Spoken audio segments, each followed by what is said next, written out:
Hello everybody and welcome to Cold Case. Let's start off with a little bit of history, the how and the why. How this all got started, how I created this, and why. Why even do a deck switch? It's pretty simple. It's the holy grail. It's the holy grail of card magic, the holy grail of card cheating. If you can switch in a shuffle pack to a stack pack, you can do miracles when you're doing card magic, and you can get lots and lots of money if you're doing this on the card table. The reason it's called a cold deck, just to give you a little bit of history, is that the cards are still a little bit cold if they're sitting in your pocket in your lap, as opposed to the warm deck, the hot deck, that's been in play the entire time. That's why it's called a cold deck.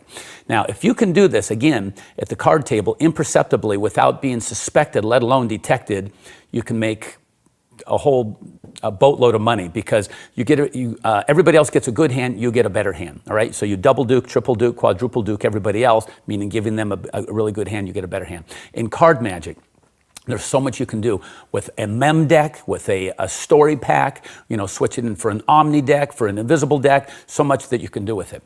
So that's the why. The how. There's so many different ways to switch in a deck. There's notable people who have done this. There's Michael Close and Roberto Giobbi, who have lots of work on switching packs. But specifically with a box itself, there was obviously there was the Cooler by Christian Ingblom. There's Shin Lim's Flash Switch or Flash pack or something like that uses a box itself. The reason I thought of a box is because it's perfectly motivated in plain sight. It's hidden in plain sight. You don't have to use your pockets. You use the pocket to get rid of the gimmick at the end, but you can do all the switching right there in front of him. And it's just completely and totally unfair. And I love saying it that way because the audience doesn't even have a chance. Some of the other notable people who've done this, there's Ken Krenzel in Close Up Impact. There's Al Coran, who's had some work on this. Theater of the Mind, there's Barry Richardson. These are the people who've done it with the box itself. When we go over the construction, you'll see why this one works, why this one is different. But pretty much that's the history of the how and the why. With that in mind, let's do a little cold casing, shall we?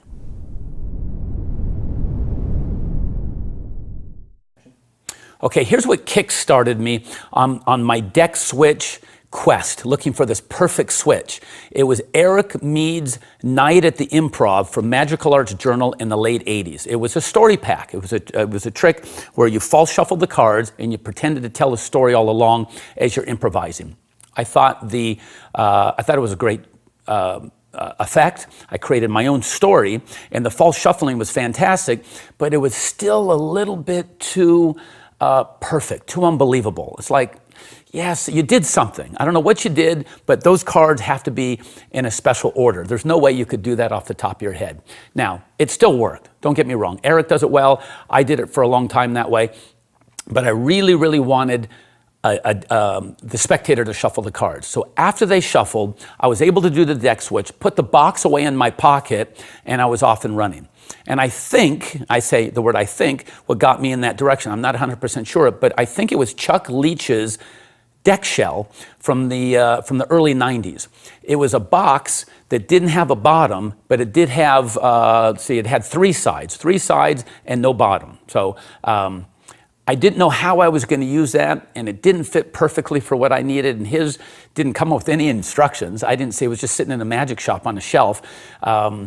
It didn't have a video, it didn't have written instructions, it was just sitting there. But it got my mind thinking that you could do a switch with the box itself so it was hidden in plain sight. So that was my motivation physically with the deck shell, and it was my motivation presentationally with Eric Mead's trick. And from there, it's evolved into what you see right here with Cold Case. I'll tell you a very interesting story before we go on. I was at FISM at Blackpool a few years ago, and Christian Ingblom was putting out a new trick, and he said, "Greg, I got to show this to you." So he walks me upstairs. I'm about 30 feet away from his booth, and it says, "Christian Ingblom's the Cooler." And I thought, Cooler? Well, everybody who's studied gambling knows that a cooler is a deck switch. So I said to him, "Is that a deck switch?" He said, "That's exactly what it is." I said, "Oh, before you show me, let me tell you some of the deck switches that I've got. I've got 3 deck switches." The very first one I told him was the Cooler. I went, "Oh, you got to be kidding me." Now, he obviously wins for 2 reasons. He put it out long before I even had a chance to even get a really good working prototype. So congratulations on that. No sour grapes whatsoever. But my whole point of even saying that is, It was based on a box design. I wanted everything to fit within a box. That's exactly what he did. He didn't do it from his pockets. He didn't do it from his lap. He did the switch from the box itself. And everything, that's what's so beautiful about this. The box is the exact same size as the deck. Everything can be switched. Now, how you switch it is up to you. It's up to the design, or I should say how you design it. This particular design looks like this. So it's got a top, it has no bottom, and it has two sides. Now the deck shell by Chuck Leach had an extra side and it didn't have the flap. Let me tell you why I think this one's advantageous. If you have an extra side over here, it's hard to actually get into the switch. It's hard to get in and out if you can only go in this way. This one, you can come in at any angle. You can come from the side, you can come from the top, you can come in diagonally. This is what's so advantageous to me. And when you place it down on the table, you've got complete, total coverage. There's nobody going to be over there. Nobody can see it from this side. And even if there's something slightly over here, your hand can cover it as you have your hand on the table standing or sitting. In addition to the fact that if people are looking and they see white right here, their brain doesn't register that it's the side of a deck. They're just going to think it's the box. Their brain doesn't go there. And one of the most important points I want to get across before we even get into this is the why this thing works. Jerry Andrews talks about assumption. He says, if a car's coming at you at 80 miles an hour, what do? You jump out of the way. You don't reason with it. You don't say, gee, I wonder if there's a back to that car. No, your brain fills in the blanks to complete the picture, and that's why assumption works. Assumption works in the real world. Assumption works in our world. So we don't fool you. The magician doesn't fool, so I'm talking to you, we're magicians. We don't fool the audience, they fool themselves. Their brain, again, fills in the blanks to complete the picture. It's the same thing with this. The brain says, we've seen boxes before our entire life. It's got to have a back or a bottom, and it's got to have a side. So when you do this move, again, they don't even suspect it, let alone detect it, because it's such a natural, motivated action. So if you can take a motivated movement, a motivated reason, an engaged moment, so in other words, they're truly engaged in what you're saying. If you can take an engaged moment and mix it in with a motivated action, everything is completely invisible, hidden in plain sight. So that's the construction of the box. We'll get into how the different switches work. I've got 3, 4, 5 different switches that you can do with this, and I think that's a pretty good kickstart for you. It should go completely without saying, but I'm going to say it anyway. Cold case will not pass any muster in the real world for Fast Company at a card table. It's not going to happen. These are all fake, phony, fraudulent card cheating routines. These are not things to be done, like I say, for people with money on the line. You see that broken finger right there? I learned the hard way. Should have gone without saying. God, that sounded real.